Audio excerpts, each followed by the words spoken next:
Ng liham.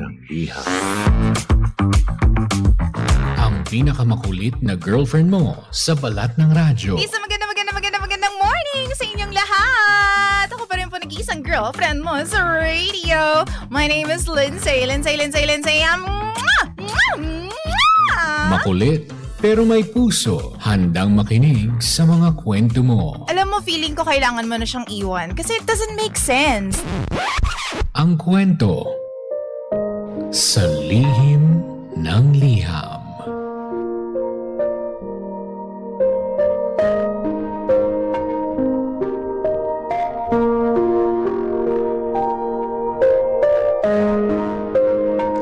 Mahal kong Lindsay.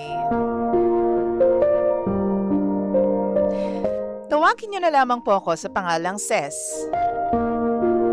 I am 28 years old and my boyfriend is 30 years old.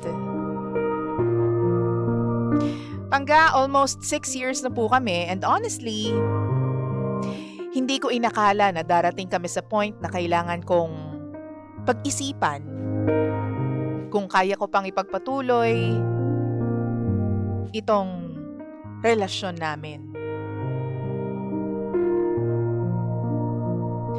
A few weeks ago, meron pong nag-message sa akin na babae. Hindi ko siya kilala. Pero ang sabi niya sa akin, buntis siya at ang boyfriend ko raw ang ama ng kanyang dinadala. At first, hindi ko alam kung maniniwala ba ako dahil baka ginagawa lang niya yon para pag-awayin kaming dalawa.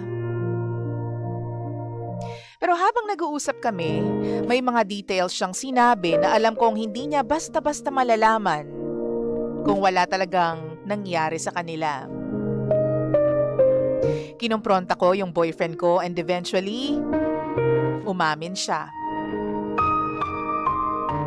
Hindi niya dinenay na may nangyari sa kanilang dalawa, pero ang sabi niya, hindi raw niya inakala na aabot sa ganito.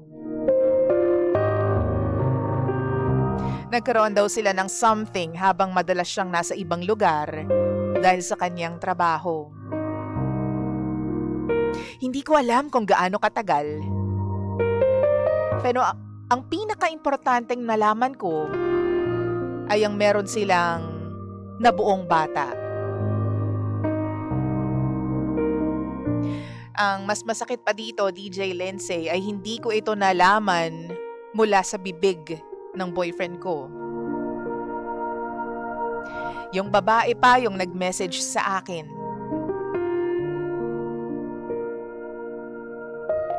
Hindi ko alam kung bakit niya ginawa yun. Pero meron pa siyang sinabi na mas kinagulo ng isip ko. Sinabi niya kung hindi ko raw iiwan ang boyfriend ko, may gagawin siyang masama sa dinadala niya. Hindi ko tuloy alam kung sino ang dapat kong kaawaan o kung kanino ako dapat magalit, DJ Lindsay. After everything came out, ilang araw ng halos araw-araw akong kinukumbinsi ng boyfriend ko na wag ko siyang iwan. Sinasabi niyang nagsisisi siya at mahal niya ako. Willing daw siyang gawin ng lahat para maayos pa namin itong relasyon namin. Humingi siya ng chance at paulit-ulit niyang sinabi na hindi niya gustong mawala ako sa buhay niya.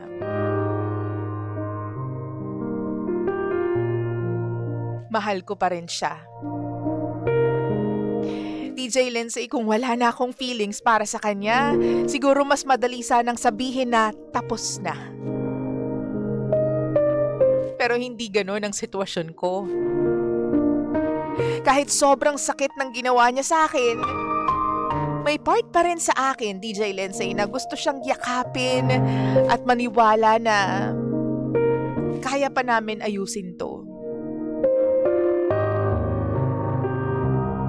Yun nga lang, natatakot ako sa magiging buhay namin. Natatakot ako sa pwedeng mangyari kung babalik ako sa kanya. Paano kung habang maayos nga kami, bigla siyang bumalik sa babae niya dahil may anak sila? Paano kung kailangan niyang kausapin yung babae dahil sa bata? Paano kung habang sinusubukan kong maging okay, mag-heal, lagi kong maaalala na may ibang pamilya na siyang kailangan isipin? Hindi ko alam kung kaya kong tanggapin na habang kami pa rin, may isang bata na maiiwan dahil sa kagagawan ng mga magulang niya. DJ Lindsay, hindi ko po sinisisi yung bata. Wala naman siyang kasalanan sa nangyari na to eh. At alam kong hindi niya pinili ang sitwasyon na to. Ang kinakatakot ko po ay yung magiging setup namin bilang mag-boyfriend at girlfriend o di kaya naman mag-partner. Kahit kasi sabihin niyang ako ang mahal niya, hindi naman mawawala yung responsibility niya sa kanyang anak.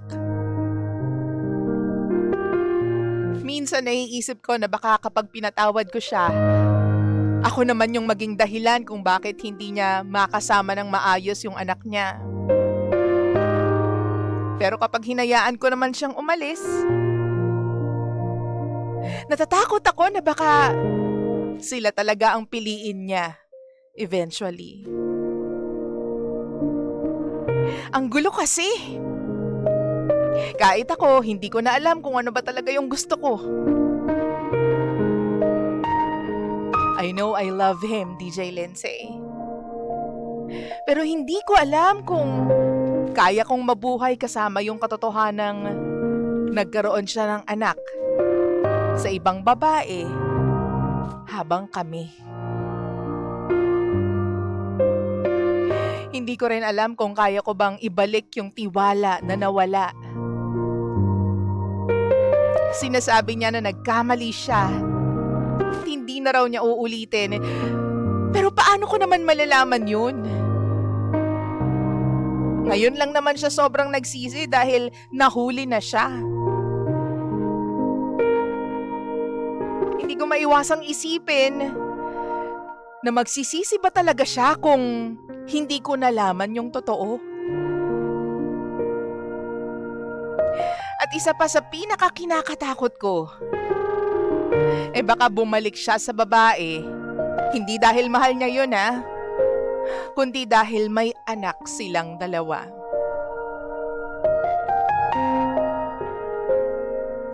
I know, palaging magkakaroon ng rason para mag-usap sila. At hindi ko alam kung emotionally strong ako na harapin ang katotohanan na yun. Ayoko rin sanang magdesisyon, DJ Lindsay, habang sobrang gulo pa ng isip ko. Ayoko siyang iwan dahil lamang sa galit ako. Pero ayoko ring bumalik dahil takot akong mawala siya. Kaya ngayon, sana po matulungan niyo po ako. Meron po ba ditong naituloy pa yung relasyon nila kahit na may ibang anak yung partner nila? Paano niyo po hinandle yung trust issues?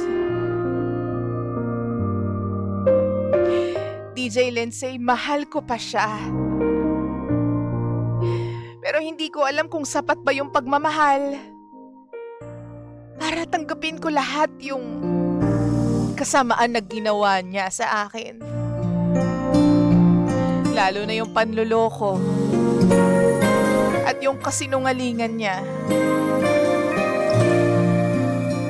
Salamat, lihim ng liham.